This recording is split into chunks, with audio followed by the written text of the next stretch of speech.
السلام علیکم ناظرین، ہائی ٹیک نیوز کے نیشنل اور انٹرنیشنل خبروں میں آپ کا خیر مقدم ہے۔ میں ہوں نیہا خان۔ نظر ڈالتے ہیں آج کی اہم خبروں پر۔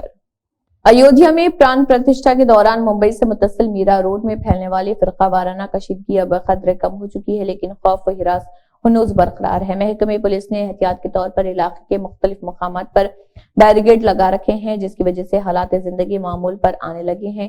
امن و امان کی برقراری میں محکمہ پولیس کی مستعدی اور مقامی لیڈران کی کوششوں کا جہاں بڑا عمل دخل بتایا جا رہا، وہیں پولیس کی جانب سے مسلمانوں کی یک طرفہ کارروائی کی بھی شکایت کی جا رہی۔ میرا روڈ کے نیان نگر کے رہنے والے لوگوں کا کہنا ہے کہ مقامی ایم ایل اے کی ہدایت پر پولیس ایک طرفہ کارروائی کر رہی، جس کی وجہ سے لوگ ڈرے ہوئے ہیں۔ آندھرا پردیش میں ریاستی حکومت کے خلاف ناراضگی بڑھتی جا رہی، کیونکہ حکومت مسائل کا حل کرنے میں ناکام نظر آ رہی ہے۔ مسائل کے حل میں حکومت کی ناکامی کے خلاف اے پی کے کڑپا ضلع میں سرکاری اساتذہ نے انوکھا احتجاج کیا۔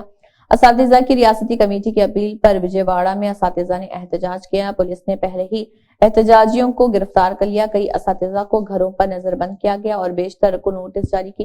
اسی دوران ان گرفتاریوں کے خلاف کڑپا میں اساتذہ نے اپنی آنکھوں پر پٹی باندھ کر انوکھا احتجاج کیا۔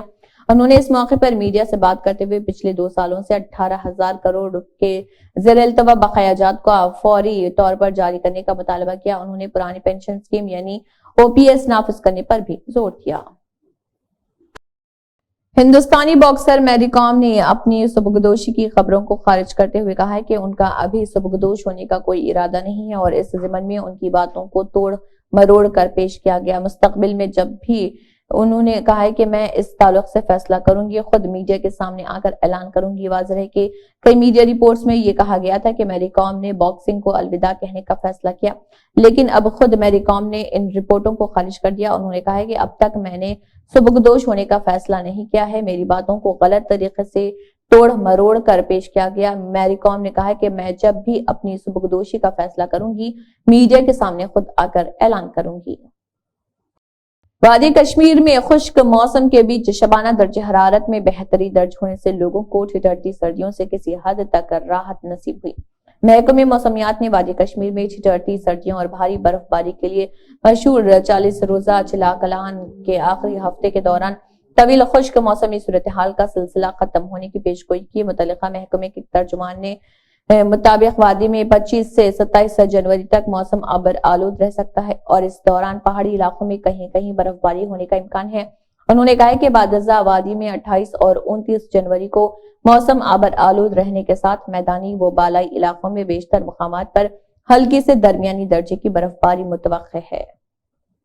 عالمی عدالت انصاف اسرائیل کے خلاف جنوبی افریقہ کی عرضداشت پر اپنا عبوری فیصلہ صادر کرے گا۔ اس مقدمے میں جنوبی افریقہ نے عالمی عدالت سے مطالبہ کیا کہ وہ اسرائیل کو فوری طور پر اسرائیل میں فوجی آپریشن بند کرنے کا حکم دے، جو حماس سے جنگ کی آڑ میں عام فلسطینیوں کی نسل کشی کر رہا ہے۔ اس مقدمے کے فیصلے کے پیش نظر جنوبی افریقہ کے افسران پہلے ہی نیدرلینڈ پہنچ چکے ہیں، اور جہاں عالمی عدالت انصاف کا صدر دفتر واقع ہے، جنوبی افریقہ نے عالمی عدالت کے سامنے اسرائیل و حماس کے درمیان جنگ کا معاملہ اٹھاتے ہوئے اس جنگ کے بہانے غزہ میں اسرائیل کے ذریعے نسل کشی کیے جانے کا الزام عائد کیا ہے۔ دہلی NCR سمیت پورے شمالی ہندوستان میں جنوری کے آخری ہفتے میں بھی شدید سردی کا قہر جاری رہنے کا امکان ہے۔ درسنا قومی راجدھانی کے کئی علاقوں میں ہلکی بوند آبادی کے بعد دھند سے کچھ راحت ملے گی، لیکن فی الحال سردی میں کمی کے آثار نظر نہیں آ رہے۔ محکمہ موسمیات نے بتایا کہ 2 ویسٹرن ڈسٹربنس کی وجہ سے 25 سے 28 جنوری تک ہمالیہ سے ملحقہ علاقوں میں ہلکی برف باری اور بارش کے امکانات ہیں۔ اس کے ساتھ ہی تلنگانہ، آندھرا پردیش، اڑیسہ، مغربی بنگال، سکم اور چھتیس گڑھ میں آئندہ 2-3 دنوں میں ہلکی بارش کا امکان ہے۔ صبح دہلی NCR کو گھنے دھند کی لپیٹ میں دیکھا گیا۔ دہلی کے انڈسٹریل ٹریننگ انسٹیٹیوٹ میں طلباء کے لیے روزگار کے موقع بڑھانے کے لیے کیجریوال حکومت کی طرف سے کی گئی کوششوں کے شاندار نتائج سامنے آئے ہیں۔ نئی تقرری رپورٹ کے مطابق دہلی میں حکومت کے زیر انتظام ITI میں اس سال 72.3% تقرری ریکارڈ کی گئی۔ دہلی کے وزیر تعلیم آتشی نے بتایا کہ دہلی حکومت کے زیر انتظام 19 ITI میں سے ITI وویک وہار اور ITI دھیرپور تقرری کے معاملے میں سرفہرست ثابت ہوئے ہیں۔ دونوں میں بلا ترتیب 97% اور 94% طلباء نے جگہ حاصل کی۔ دھیرپور ITI کے 1800 سے زیادہ طلبہ نے 1950 سے اب تک ہندوستان بھر کی مشہور کمپنیوں میں جگہ حاصل کی۔ سپریم کورٹ نے علی گڑھ مسلم یونیورسٹی کا اقلیتی درجہ بحال کرنے والے 1981 کے ترمیم شدہ ایکٹ پر قائم نہ رہنے کے مرکزی حکومت کے موقف پر حیرت کا اظہار کیا۔ Chief justice D Y Chandrachud کی قیادت والی 7 ججوں کی بینچ نے سالیسیٹر جنرل تشار مہتا سے پوچھا کہ کیا انہوں نے حکومت 1981 میں پارلیمنٹ کی طرف سے علی گڑھ مسلم یونیورسٹی ایکٹ میں کی گئی ترمیم کو قبول کیا۔ اس پر انہوں نے کہا کہ نہیں۔ بینچ نے مہتا سے پوچھا یہ پارلیمنٹ کی ترمیم ہے، کیا حکومت اسے قبول کر رہی ہے؟ مہتا نے جواب دیا میں کہ حکومت متفق نہیں ہے۔ سالیسیٹر جنرل کے جواب سے حیران ہو کر بینچ نے پوچھا آپ پارلیمنٹ کی ترمیم کو کیسے قبول نہیں کر سکتے؟ پارلیمنٹ ہندوستانی یونین کے تحت ایک آبدی ناقابل تنسیق ادارہ ہے۔ اگرچہ کوئی بھی حکومت یونین آف انڈیا کے مدعے کی نمائندگی کرتی ہو، پارلیمنٹ کا مدعا آبدی، ناقابل تقسیم اور ناقابل تنسیق ہے۔ سعودی عرب میں شراب کی پہلی دکان کھلنے جا رہی۔ دارالحکومت ریاض میں کھولے جانے والے اس اسٹور میں شراب صرف غیر مسلم سفارتکاروں کو فروخت کی جائے گی۔ ذرائع کے مطابق اس اسٹور سے شراب خریدنے کے لیے صارفین کو موبائل ایپ کے ذریعے خود کو رجسٹر کرنا ہوگا۔ اس کے بعد انہیں وزارت خارجہ سے کلیئرنس کوڈ بھیجا جائے گا۔ اس کے بعد ہی وہ دکان سے شراب خرید سکیں گے۔ تاہم ہر ماہ مقررہ کوٹے کے تحت ہی شراب خرید سکیں گے۔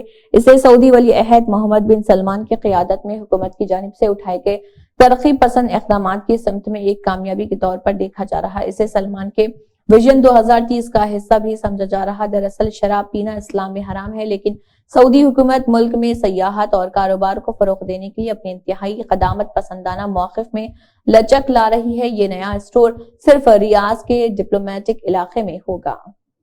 آل India Institute of Medical Sciences AIIMS Delhi نے فیصلہ کیا ہے کہ اب وہاں علاج کے لیے نقدی کا استعمال نہیں کیا جائے گا۔ اس کے لیے مریضوں کو نئی سہولت فراہم کی جائے گی۔ دراصل فیصلہ کیا گیا کہ ایمس میں علاج کرانے والے سبھی مریضوں کو اسمارٹ کارڈ دیا جائے گا۔ کارڈ ملنے کے بعد ایمس میں کسی بھی ڈپارٹمنٹ میں رقم ادائیگی کے لیے نقد نہیں لیا جائے گا۔ اس سلسلے میں AIIMS director doctor M Srinivas کی طرف سے ایک حکم بھی جاری کر دیا گیا۔ ایمس میں یہ انتظام 31 مارچ سے نافذ ہو جائے گا۔ اس کے بعد کسی بھی مریض کو جانچ، داخل ہونے یا پھر کسی بھی طرح کی سرجری کے لیے نقدی جمع نہیں کرنا ہوگا۔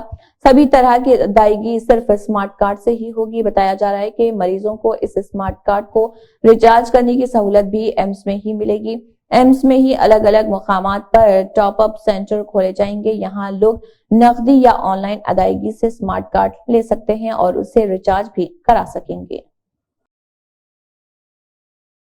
کانگریس بھارت جوڑو نیائے یاترا کا سفر آسام میں ختم ہو گیا۔ یہ یاترا منی پور سے شروع ہوئی تھی اور ناگالینڈ کے بعد آسام میں داخل ہوئی، پھر اروناچل پردیش پہنچی اور دوبارہ آسام میں داخل ہوئی۔ اس کے بعد میگھالیہ پہنچی اور تیسری بار آسام میں قدم رکھا۔ اب اس یاترا نے آسام سے مغربی بنگال میں قدم رکھ دیا۔ اس کے ساتھ ہی یاترا کا آسام میں سفر اب ختم ہو گیا۔ مغربی بنگال میں قدم رکھنے کے بعد کوچ بہار علاقے میں میڈیا سے بات کرتے ہوئے راہل گاندھی نے صاف طور پر کہہ دیا کہ وہ یہاں عوام کی بات سننے کا ارادہ رکھتے ہیں۔ انہوں نے کہا ہے کہ مجھے خوشی ہے کہ ہم بنگال پہنچ گئے ہیں۔ ہم یہاں لوگوں کی بات سننے آئے ہیں اور یہ بتانے آئے ہیں کہ ہم ان کے ساتھ ہیں۔ ساتھ ہی راہل گاندھی نے کہا کہ B J P R S S نفرت، تشدد اور ناانصافی کو فروغ دے رہے، ہم ان کے خلاف ہیں۔ اپوزیشن اتحاد ناانصافی سے ایک ساتھ مل کر لڑے گا۔ اسی کے ساتھ ہائی ٹیک نیوز کے نیشنل اور انٹرنیشنل خبریں اختتام کو پہنچتے ہیں۔ اللہ حافظ۔